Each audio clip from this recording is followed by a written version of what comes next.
E aí, pessoal, tudo bem? Professor Antônio aí, voltando com a resolução de questões.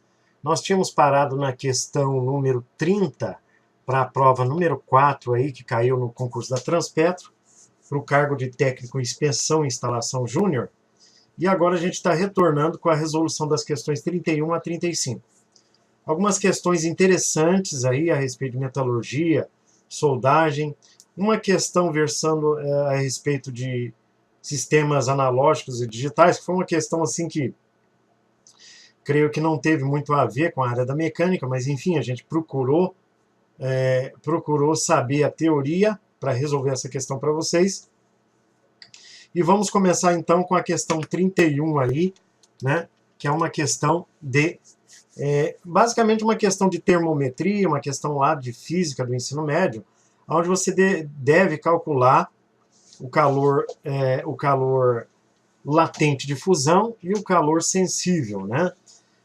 Bom, pessoal, vamos ler o enunciado. O cobre funde a 1083 graus Celsius, tem um calor latente de fusão de 49 calorias por grama e calor específico de 0,094 calorias por grau Celsius, em estado sólido. Partindo da temperatura ambiente de 25 graus Celsius e aquecendo até a temperatura de fusão, qual a quantidade de calor em caloria? Ele esqueceu de colocar aqui, pessoal, caloria por grama, tá? Por quê? Porque não foi dado a massa desse cobre, necessária para fundir completamente o cobre. Então, como não foi dada a massa do cobre, o resultado vai ser em caloria por grama. E uma outra observação aqui, gente. Essa numeração que ele colocou aqui, disponibilizou nas alternativas, está faltando uma vírgula, tá? Então a vírgula está faltando ali para que a questão ficasse 100% bem feita, tá? Então ele esqueceu esse detalhe. Mas sem problema a gente pode resolver aqui, por exemplo, com a fórmula do Q-mole e do Q-macete. No Q-mole você vai resolver, né? Você vai resolver aqui. Espera aí, pessoal, que tem uma coisa errada aqui. O ΔT aqui, ó, não precisa, tá? Porque é só o calor latente de fusão. Então aí você vai resolver colocando apenas o valor que foi dado, que é 49 calorias por grama, já que a massa de cobre não foi dada. Para o cálculo do calor sensível, ou calor, você vai utilizar a fórmula do Q-macete, que aí você vai ter o calor específico, que é esse C minúsculo aqui, e a variação de temperatura, que vai variar entre 1083 e 25 graus Celsius. Então, se você executar esta operação, que é um pouquinho complicada para quem não tem a calculadora, você vai chegar no valor de 99,452 calorias por grama. Bom, então o calor total para ocorrer o derretimento dessa massa de cobre, que não foi dada, vai ser a soma de 49 mais 99,452, que vai resultar na letra E. Tá vendo? Ó, a letra E, que é exatamente essa letra aqui, 148,452. Então, ele esqueceu ali de colocar a vírgula, tá? Para que a questão estivesse totalmente correta. Então, essa aí foi uma questão de termometria, a questão 31. Gente, na questão 32 é uma questão que eu comentei agora há pouco, que fala a respeito da resolução, né? Que é o valor resolvido, né, de um conversor analógico digital que tem 8 bits. Então eu procurei, aí vasculhei nos livros de instrumentação, de instalação, né? E acabei encontrando esta pequena fórmula aqui, ó, que você vai calcular a resolução de um conversor analógico digital, sendo o inverso, tá vendo? Ó, 1 em cima, dividido por 2 elevado a n, onde n vai ser a quantidade de bits. Então, 1 dividido por 2 elevado à oitava vai dar 1 sobre 256, e aí você tem que subtrair de 1. Tá? Então, nesta fórmula, você tem que subtrair de 1 aqui, o que vai resultar em 1 dividido por 255, que é a alternativa correta, a alternativa D. Então, essa questão aí, pessoal, ela foi uma questão assim meio fora do foco aí da prova de técnico de inspeção e instalação, né? E que demorei um pouquinho para procurar como resolver essa questão, porque a bibliografia que a gente tem aqui ela é mais voltada para a mecânica, né? Questão 33 é uma questão que também me chamou bastante atenção, porque a resolução dessa questão estava realmente em uma norma, a NBR 6163, de 1989, que é uma norma que versa a respeito da geometria da cunha cortante de uma ferramenta de corte. Então, nessa norma, a gente vai encontrar os valores que devem estar situados os ângulos de folga. Gente, para vocês terem uma ideia do que é o ângulo de folga, é este ângulo de A aqui, que também pode ser conhecido como ângulo de incidência. Então, esse ângulo aqui que faz em relação a uma linha vertical aqui que você tem na ferramenta de corte no torneamento.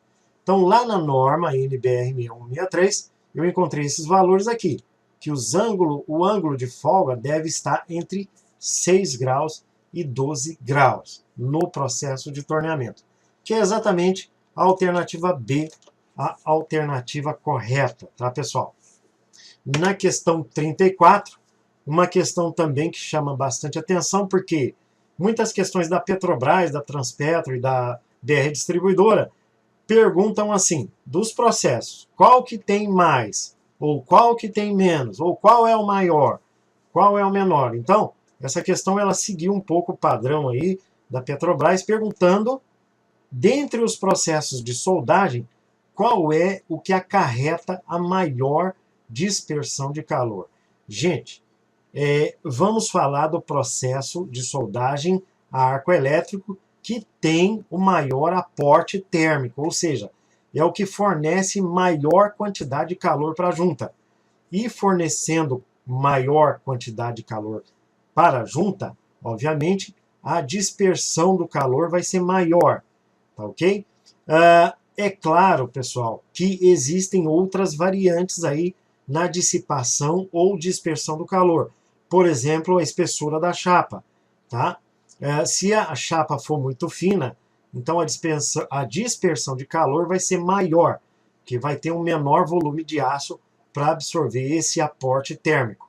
Mas como ele está falando de um sentido geral, essa dispersão de calor, então, no caso aqui tem maior quantidade de calor aplicada na junta é a soldagem com eletrodo revestido.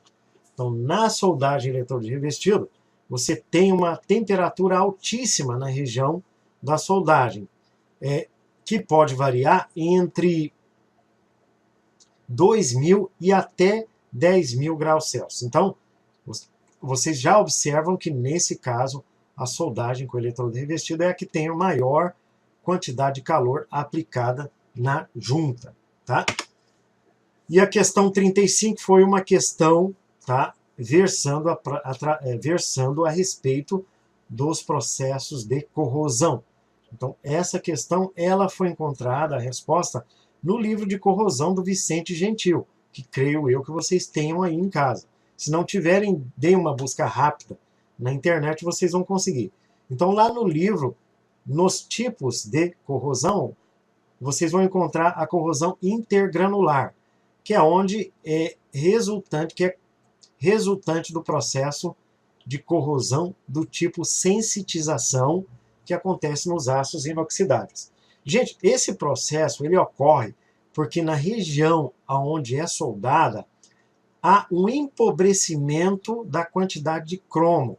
Então, esse empobrecimento favorece a queda da passivação do material e, por consequência, o material vai ficar fragilizado em relação à proteção da corrosão. E por isso acontece a corrosão localizada nos grãos, né, da região soldada. E aí esse fenômeno é chamado de sensitização. Tá? Para minimizar esse efeito, o que pode ser feito, pessoal? Você pode adicionar ao aço inoxidável elementos de liga que estabilizem, tá, os carbonetos presentes na região da solda. Tá? E dentre esses elementos químicos, são esses que ele está perguntando aqui, que vão estabilizar os carbonetos para não deixarem acontecer esse empobrecimento de cromo na região soldada, dos aços inoxidáveis. Então, os elementos químicos que podem ser adicionados e que vão estabilizar os carbonetos são o nióbio, o titânio e até o tântalo. Ok? Então, esses 3 elementos podem ser adicionados aos aços inoxidáveis e eles vão minimizar o efeito da corrosão por sensitização. Então, a alternativa correta aqui, pessoal, é a alternativa C, onde nós temos o nióbio e o titânio. Tá? Ok, pessoal? Então, gente, aguardo vocês na próxima resolução aí, dando sequência às questões resolvidas da prova 4 da Transpetro, que caiu agora em junho de 2018. Beleza, pessoal? Então, até a próxima.